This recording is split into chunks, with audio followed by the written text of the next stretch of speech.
Então vamos voltar à nossa discussão do conceito de amostragem, que é intimamente ligado ao de reconstrução. Então o processo é, nós temos um sinal analógico, nós queremos extrair amostras desse sinal. Obviamente, depois desse processo, a gente quer fazer a reconstrução, que é obter um sinal analógico. E aí, sendo preciosistas, a gente quer que os dois sejam exatamente iguais. E a questão é sobre que condições isso é possível. E a gente vai caminhar para deduzir o teorema da amostragem, raciocinando o seguinte: toda tarefa, digamos que eu tenho aqui um sinal qualquer, extrair amostras dele. Digamos que eu extraia essas amostras, e aí eu tenho depois que reconstruir o sinal a partir dessas amostras. Notem que eu posso fazer que outros sinais, como esse aqui, por exemplo, também passe pelas mesmas amostras, e eu posso fazer, na verdade, uma infinidade de sinais que passem por essas amostras. Então, a questão é, qual é a situação onde a reconstrução das amostras para o sinal analógico de volta é única? Onde é que eu paro de ter essa possibilidade de ter vários sinais? Então, só é possível o teorema da amostragem, que nós vamos deduzir adiante, que diz que a frequência de amostragem tem que ser maior do que 2 vezes a máxima frequência no sinal, colocar desse jeito. Esse teorema aqui, ele só é possível se nós levarmos em conta que, ou seja, a partir da informação de que o sinal não pode ser loucamente de alta frequência, por exemplo, não pode ser um sinal como esse, de altíssima frequência passando pelos pontos. Não, ele tem uma frequência máxima, e em função dessa informação é que eu posso então garantir uma frequência de amostragem. E aí, uma vez que eu tenha atendido a isso, esses pontos só podem ser passados, ou só podem, digamos assim, estar representando um único sinal, dado que a frequência máxima desses sinais é essa. Então é importante que vocês compreendam que, se eu tiver um conjunto de pontos e permitir sinais na hora da reconstrução de qualquer frequência, eu já não tenho mais a chance de garantir que haja uma única maneira de reconstruir. Eu tenho que sempre partir desse pressuposto. Esse é o pressuposto que me permite fazer a amostragem, e esse também é o pressuposto de haver uma frequência máxima que me permite fazer a reconstrução. Então, nós vamos dar uma olhada nos componentes que nos levam ao teorema da amostragem. Então, vamos fazer só o seguinte: os ingredientes que nós vamos precisar para o teorema da amostragem vão ser o seguinte: se nós pensarmos aqui em tempo e aqui no domínio da frequência, relacionados pela transformada de Fourier, se nós tivermos a multiplicação aqui, nós vamos ter a convolução nesse outro domínio. Se nós tivermos um trem de impulsos, que é o que nós vamos usar para a amostragem, nós vamos fazer a amostragem por trem de impulsos, e aí a separação aqui é o do período de amostragem. Então, essa separação do período de amostragem, as áreas de todos eles são 1, ela também vai aparecer aqui na transformada de Fourier desse trem de impulsos. Então é importante que se lembre de que, quando aqui a gente está, por exemplo, com a frequência em Hertz, essa separação entre os impulsos no tempo, ela vira o inverso aqui na frequência, 1 sobre TS. Então os impulsos também se compõem um trem de impulsos, mas a separação entre eles é justamente da frequência de amostragem. Então notem, aqui no tempo a separação entre os impulsos é de período de amostragem, e na frequência essa separação é do inverso do período, que é a frequência de amostragem. E essas áreas que eram 1 no domínio do tempo, para atender a conservação de potência entre o tempo e a frequência, essas áreas aqui passam a ser Fs. Então, tendo esses dois ingredientes, nós vamos ver que não é difícil provar o teorema da amostragem. Para a gente estudar o teorema da amostragem, vamos rever o modelo que nós estamos usando para amostragem por trem de impulsos. Então, aqui é o sinal analógico qualquer, e a gente tem a amostragem sendo simplesmente a multiplicação, esse bloco está denotando isso, por um trem de impulsos. Ele tem a duração infinita, de menos a mais infinito, com as áreas 1, como a gente acabou de mencionar, com o espaçamento de período de amostragem entre cada um desses impulsos. Então esse espaçamento aqui é o mesmo. E a gente tem, depois dessa multiplicação, a propriedade de análise, ou sifting em inglês, do impulso, permite que eu represente o resultado dessa multiplicação como impulsos cuja área são justamente as amplitudes que o sinal tinha naquele instante do respectivo impulso. Então esse é o processo que a gente vai rever, e se houver depois a necessidade de converter para discreto no tempo, uma conversão de contínuo para discreto é relativamente simples, como a gente chegou a já discutir. Mas para que nós entendamos melhor o teorema da amostragem, essa operação ela tem que ser vista no domínio da frequência, ao invés de no domínio do tempo. Então, vamos fazer essa análise olhando que no sinal, no tempo, eu tenho esse nosso sinal qualquer, e o espectro dele, então em frequência, é um espectro que eu vou representar assim, como um triângulo. A frequência máxima, então, ela aparece justamente aqui, porque vejam, é importante, como a gente colocou, que se não houver uma limitação na frequência, eu não tenho condições de instrução posterior, etc. Ou seja, esse conceito de haver uma frequência máxima no sinal é importante. Então, se esse é o sinal x de t no tempo, esse seria o seu espectro transformado de Fourier x de f. Eu posso também usar radianos por segundo, aqui eu vou usar hertz por conveniência. Mas o que é importante é o seguinte: quando eu multiplico então no tempo, vamos fazer a representação aqui do trem de impulso, pelo qual eu vou estar multiplicando o sinal no tempo. Eu tenho aqui esse intervalo, só repetindo, TS, a área é 1, e a transformada de Fourier disso, assim como esse daqui é um par de Fourier, é o nosso trem de impulso na frequência. Então, a única grande diferença é que se esse aqui, por exemplo, é 0, esse cidadão aqui é menos a frequência de amostragem, esse é a frequência de amostragem, eu teria outros aqui, por exemplo, menos 2 vezes a frequência de amostragem, aqui 2 vezes a frequência de amostragem, assim por diante. Então a multiplicação entre esses dois no tempo vai corresponder à convolução entre esse espectro original e o trem de impulsos. Então quando nós multiplicamos e criamos esse sinal amostrado, o que a gente tem agora é que raciocinar o que é que vai estar acontecendo aqui. Vejam, quando a gente convolui alguma coisa com impulso, basicamente nós temos como resultado aquela coisa deslocada para a posição do impulso e escalada pela área dele. Então vamos só rever aqui que essa área, sendo 1 no tempo, ela é Fs na frequência. E aí o que nós temos ao convoluirmos? Por exemplo, esse sinal que estava centrado em 0, com esse primeiro impulso aqui, eu vou marcar cada um com um x depois de convoluir, em 0 eu tenho uma réplica, e aqui é F máximo, e aqui menos F máximo. E aqui, como é Fs, se aqui, por exemplo, era 3, aqui seria 3 vezes Fs.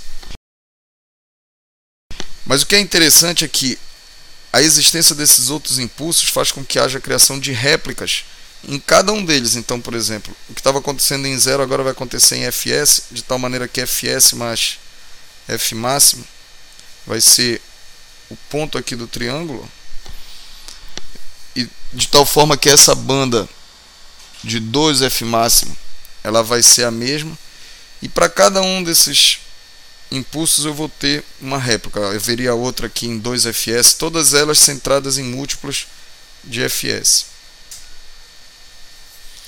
Então vamos entender o que é o processo de reconstrução, que é reconstruir o sinal, ou seja, sair do sinal amostrado para voltar para esse, olhando no que seria o domínio da frequência.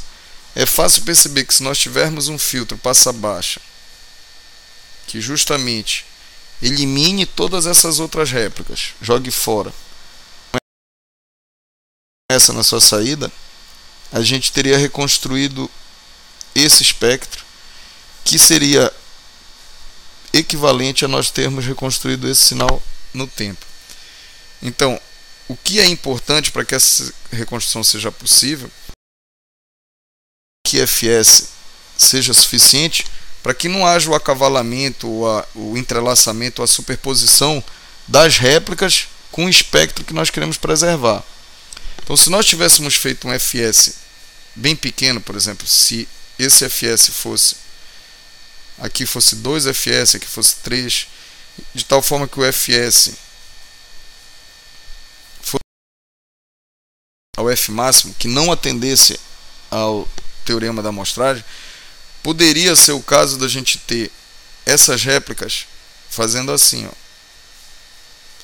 Ou seja, elas ficariam tão juntas que agora não haveria filtro passa-baixa que pudesse extrair apenas o espectro original, porque haveria a introdução dessa superposição aqui. Esse overlapping ou essa sobreposição evitaria a reconstrução perfeita. E aí, o quão próximo podem estar esses impulsos?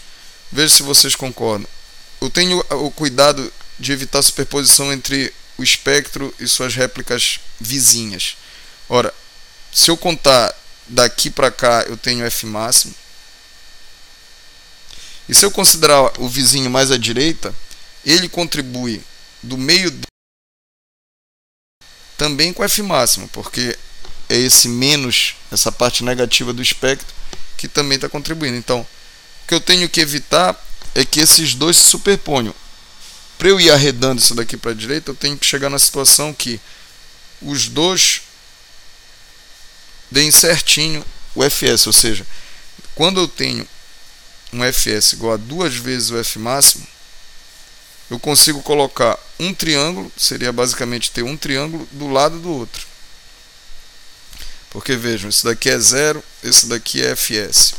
Então eu tenho o f máximo aqui, mais o f máximo seria um valor limite. E aí eu preciso garantir então que isso seja maior. Uma situação interessante nos livros textos é que o triângulo é muitas vezes usado, e aí você poderia assumir que isso é maior ou igual. Alguns livros textos até realmente erram e colocam maior ou igual. Mas ao invés de pensar em triângulo, pense em quadrados. Se você colocar dessa forma, haveria um acavalamento justamente nesse ponto aqui. E há outros raciocínios, obviamente isso daí é só uma explicação, digamos, de motivação, não é nada matemático. Mas há outras pode provar que isso tem que ser realmente estritamente maior, ou seja, não é maior ou igual, não. É um fs maior que 2 vezes f máximo. Pois bem, então essa não é uma prova rigorosa, como eu mencionei, mas isso é o raciocínio que vocês podem carregar para entender o teorema da amostragem. Então, se eu tiver um sinal cuja banda é de 300 Hz, por exemplo, ou seja, 300 aqui e aí tem menos 300 aqui, eu tenho que amostrar com mais do que 600 Hz. Essa frequência, que poderia ser entendida como fs sobre 2,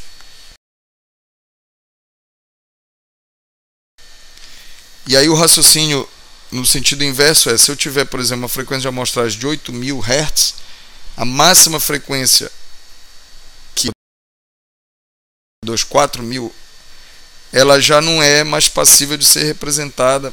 Então a gente vai dizer que ela é a taxa de Nyquist, e as frequências deveriam estar abaixo dessa frequência para poderem ser representadas. Então esse é o nome que se dá para a frequência de amostragem dividida por 2, que seria a taxa de Nyquist. Vamos olhar atendendo ao teorema da amostragem. E agora, só repetindo a situação que nós tínhamos aqui, esse é o domínio da frequência, o sinal tem réplicas, ou seja, o sinal amostrado ele tem um espectro com réplicas daquilo que seria o espectro original, e para reconstruir, como nós falamos, nós vamos passar por um filtro passa-baixa, e é considerado que, se não houver nenhuma outra indicação, o filtro passa-baixa é justamente de largura de banda fs dividido por 2. E aí a gente tem então com essa conformação de menos fs dividido por 2, e esse ganho dele aqui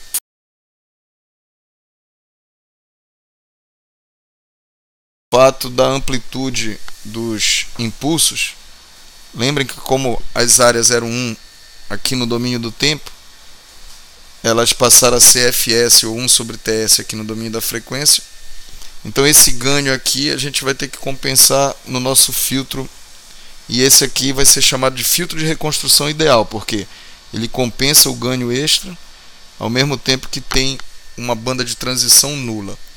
Então notem, isso aqui no domínio da frequência é uma multiplicação, e aí essa multiplicação num domínio corresponde à convolução em outro, correto? Então vejam o que é uma comparação. Opa, desculpem, Debar, eu acho que você não pode brincar agora, tá? Desculpem aqui, ups. Se vocês fizessem a reconstrução com aquele nosso Zero Order Holder, ou o retentor de ordem zero, ela é muito mais simples, certo? Nós não vamos estar falando dessa aqui. Ela basicamente mantém a amplitude do sinal. Notem o que é uma reconstrução com filtro ideal. É você convoluir esse cidadão, que é o sinc, que é o seno x sobre x, que é a transformada inversa desse, que é o filtro ideal, com cada um desses impulsos. Mas vejam, o sinal analógico é realmente obtido com você convoluir do sinc com esse impulso. Então vou tentar fazer aqui. E aí depois o sync com esse outro impulso, então eu tenho aqui um outro sync. E assim eu vou fazendo vários syncs, certo? Porque essas amplitudes, elas vão ser, digamos, derivadas aqui do que vem a ser essas áreas. Então se eu tiver, por exemplo, uma área 3, eu venho e multiplico por 3 todo esse sync e desloco para a posição desse impulso. O fato é, essa soma de todas os syncs, né, provenientes do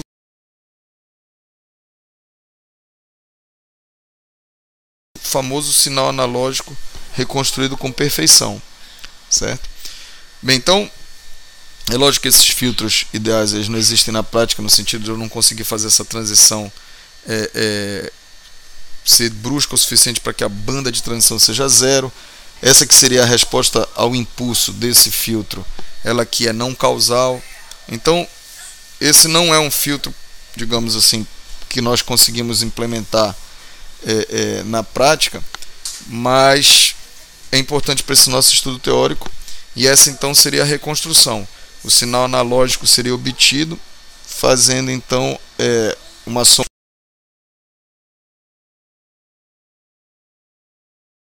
que vale para que nós treinemos isso. Então eu creio que seja útil para solidificar esses conceitos, fazer busca na internet, há vários applets e demonstrações interessantes, vídeos no YouTube. Mas vejam esse que é bem simples. A gente vai escolher aqui qual é a forma do espectro, digamos que seja esse triângulo que a gente vinha treinando. E aqui eu vou colocar a banda, que seria basicamente o equivalente a determinar a máxima frequência nesse sinal. Então vamos colocar 40 Hz. E aqui ele está espaçando o que seriam as réplicas, considerando que a taxa de amostragem é 80 Hz. Então, colocando em radianos por segundo, 2π vezes 80 dá 160π, aí depois 320π. Então, notem, essas seriam as réplicas em 0, frequência de amostragem, 2 vezes frequência de amostragem, aí teria 3 vezes, 4 vezes, assim por diante.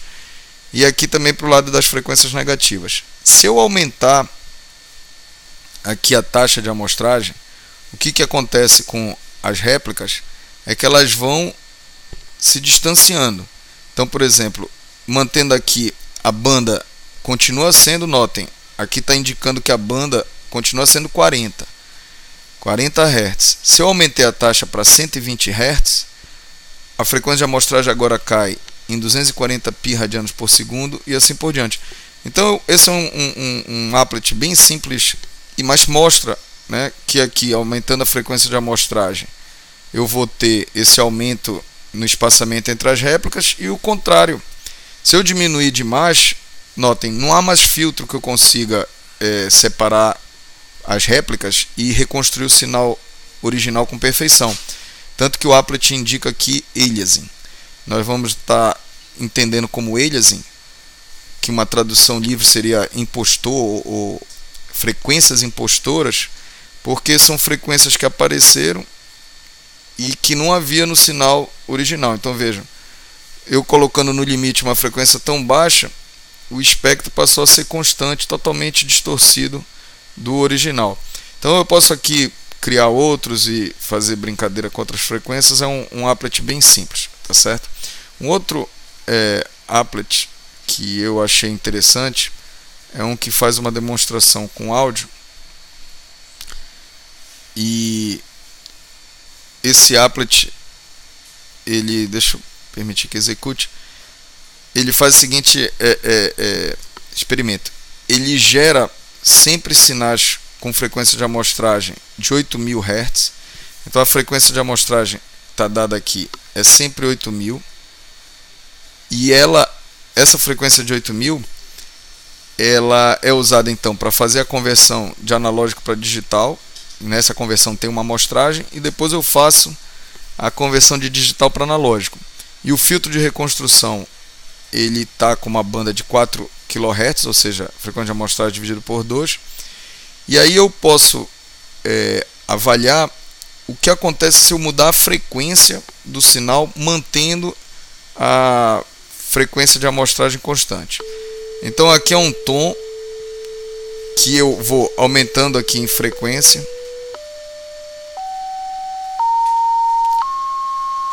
Deixa eu parar isso daqui aqui. E à medida que eu vou aumentando essa frequência, ela vai chegando próximo à taxa de Nyquist. Então, se a frequência de amostragem é 8000, quando eu vou chegando próximo a 4, eu vou atingindo aquilo que é o máximo. Então, o que é interessante é, eu estou aqui com uma frequência grande, e se eu passar agora de 4, notem, eu venho aumentando a frequência e os tons vêm ficando cada vez mais agudos. Mas agora que eu passei da taxa de Nyquist, eu estou criando agora frequências impostoras.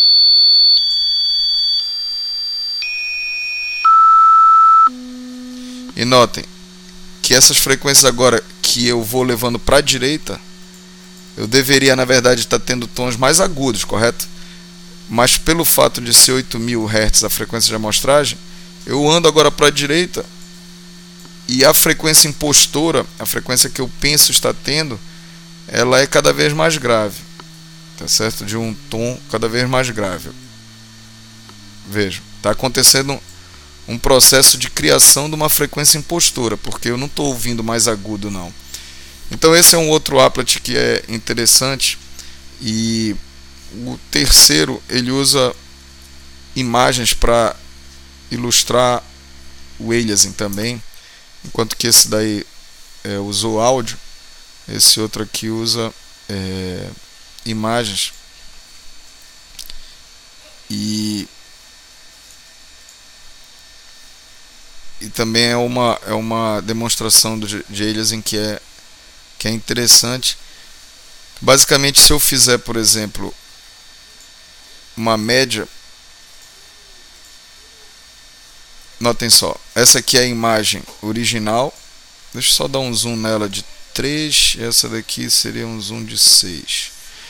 Vejam, essa é a imagem original, que se eu tirar amostras 4 em 4 pixels, blocos de 4 em 4, tirar a média deles e representar aqui, vejam que houve uma criação. Agora não são mais frequências, já que eu estou trabalhando num sinal bidimensional, a interpretação tem que ser nas duas dimensões, mas o fato é que esse sinal original, por ter sido amostrado abaixo da taxa de Nagel, ou seja, sem obedecer ao teorema de amostragem, melhor dizer dessa forma, eu distorci bastante a figura, certo? Eu não consigo mais ler demo 1 aqui.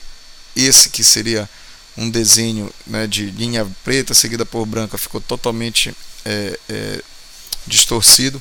Então esse é um exemplo de aliasing usando imagens, e a gente vai ver depois nos exercícios outros exemplos numéricos que nos ajudam a entender o aliasing, que é esse fenômeno de criação de frequências impostoras que não haviam no sinal original em função de não atendimento ao teorema da amostragem.